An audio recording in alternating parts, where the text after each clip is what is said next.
200นะ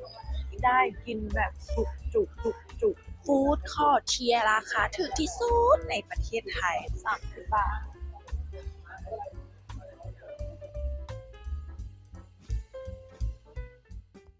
สวัสดีทุกคนยินดีต้อนรับเข้าสู่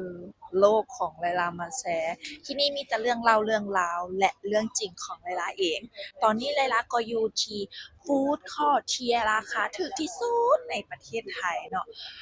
ถ้าพกเงินมาแต่100 บาทนะสามารถกินได้เกือบ3 ถึง 4เมนูเลยทุกคนล่าสุดไลลาไปกินก๋วยจั๊บยวนมา1เมนูให้ทุกคนทายว่าเท่าไหร่อ่ะ ตอบเลยนะตอบให้ก๋วยจั๊บยวนราคาเริ่มต้นอยู่ที่29 บาทเท่านั้นก๋วยจั๊บยวนไก่กินมาแล้วเรียบร้อยแล้วก็ต่อมาเราจะมากินเป็นตำบักหุ่งยำบักม่วงไก่ทอดและซาลาเปานั่นเองทุกคนเพื่อบ่เป็นการเสียเวลาเดี๋ยวเราไปกินกันเลยเนาะถ้ากินแล้วเดี๋ยวเลยจะเอาบรรยากาศให้เบิ่งว่าอยู่ฟู้ดคอร์ทเทอร์มินอล21นี้มันเป็นจังไดแล้วห้านแต่ละห้านเดะราคามันถูกสมคำล่ำลือบ่แล้วเป็นหยังคือถูกปานนี้เขาเจ้าสิได้กำไรอยู่หวาโอเคเดี๋ยวเรามากินกันแล้วค่อยไปเบิ่งบรรยากาศนำกันเดี๋ยวเรามาเริ่มกินกันเลยอันนี้จะเป็นตำบักหุ่งอันนี้ตำบักหุ่งถ้วยนี้ราคา30 บาท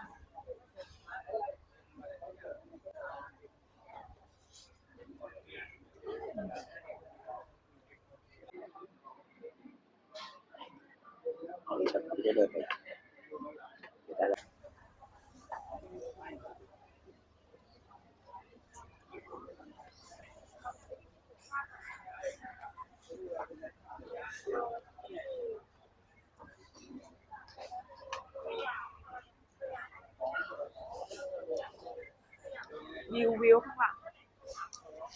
ถึงราคามันจะถูกก็ตามแต่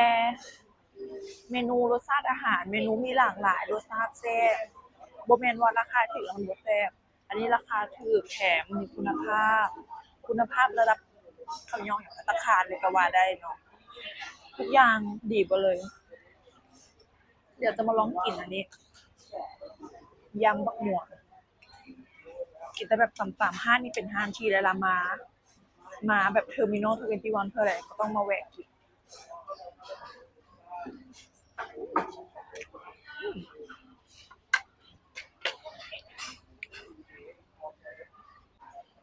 แล้วก็มีทอดไก่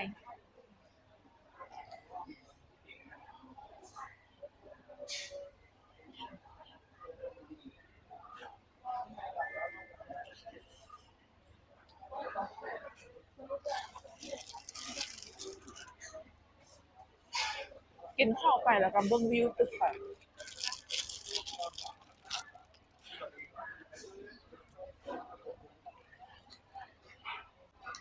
ไก่ทอดแซ่บนะ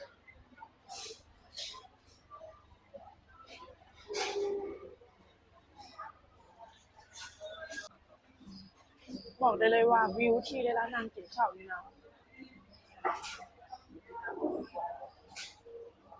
วิวดีแฮงวิวงามนั่งกินข้าวอาหารราคาถูกคุณภาพดีแล้วกับวิวตึกที่โคตรงามเลยเดี๋ยวกะจะไปกินข้าวก่อนเดี๋ยวค่อยเจอกันอีกเทื่อนึงหลังจากที่กินข้าวแล้วหลังจากกินข้าวนี่กินอันนี้บ่แม่นกินข้าวแล้วกินข้าวนั่นแหละมันมีตำบักหุ่งยำบักม่วงไก่ทอดแล้วก็ข้าวเหนียวกินเบิดนี้แล้วก็จะไปหาพวกผลไม้ปั่นบอกเลยว่าผลไม้ปั่นนะถูกแท้ถูกแสนถูก30 บาทประมาณนี้โอเคเดี๋ยวขอตัวไปกินข้าวก่อนเดี๋ยวค่อยเจอกันอีกเทื่อนึง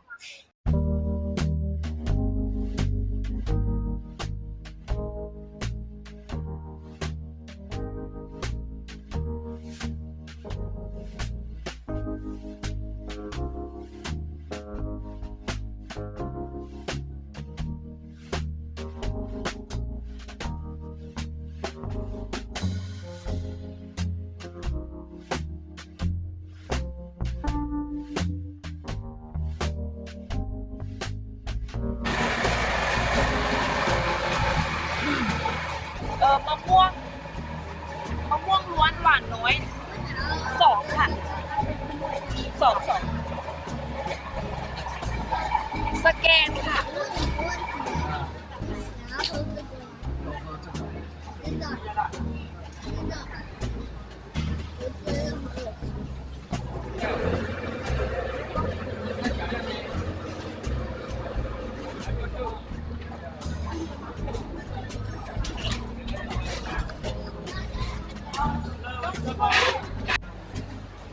นี้เราก็มาซื้อของหวานต่อ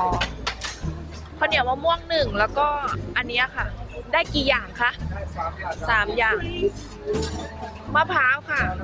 ลูกชีสค่ะแล้วก็อะไรนะถั่วแดงค่ะถั่วแดงกะทิค่ะหวานน้อยค่ะค่ะมะม่วงเอาไซส์เล็กก็ได้เอาอันนู้นดีกว่าสแกนค่ะ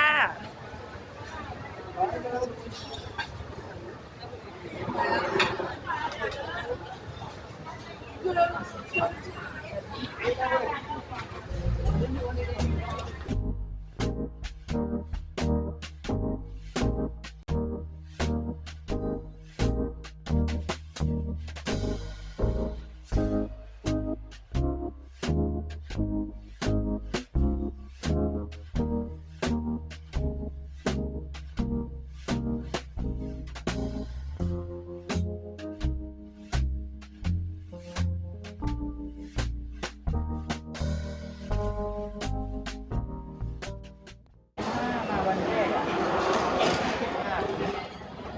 วันจันทร์มา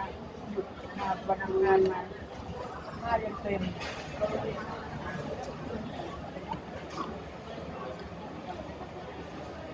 ก็ยังได้ดูเว้น้อยอยู่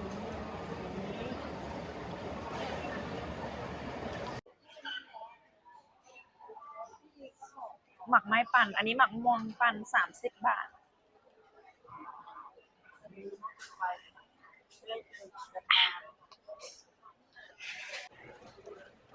มันเป็นคล้ายๆของหวานน้ำแข็งไม่ใช่น้ำแข็งใสของหวานอ่ะมันจะได้3 อย่างอันนี้50 บาท3 อย่าง50 บาทแล้วก็น้ำก็สามารถเลือกได้นะน้ำแบบเลือกได้น้ำตาลสดของไลลาจะเลือกเป็นกะทิเดี๋ยวชิมรสชาติด้วยกัน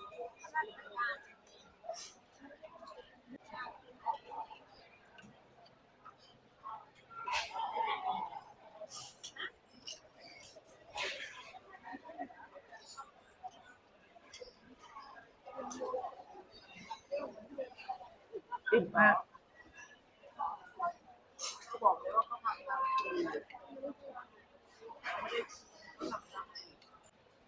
ไลลาบอกเลยว่าถ้าพกเงินมา200นะได้กินแบบจุกๆเลย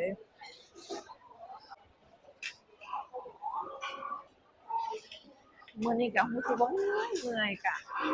สิขอจบคลิปลงเพียงเท่านี้กะขอเข้าใจสำหรับคนที่เบิ่งคลิปจนฮอบตอนนี้เนาะหวังว่าทุกคนจะมักแล้วก็เอนจอยถ้ามักก็อย่าลืมกดไลค์แล้วก็กดแชร์คอมเมนต์เป็นกำลังใจให้หลายๆเด้อทุกคนแล้วพบกันใหม่อีพีหน้าว่าเวลาจะไปไสจะพากินหรือพาเที่ยวหรือพาหยังเนาะทุกคนเนาะเกี่ยวกับเรื่องราวและเรื่องจริงของหลายๆอีกบ๊ายบาย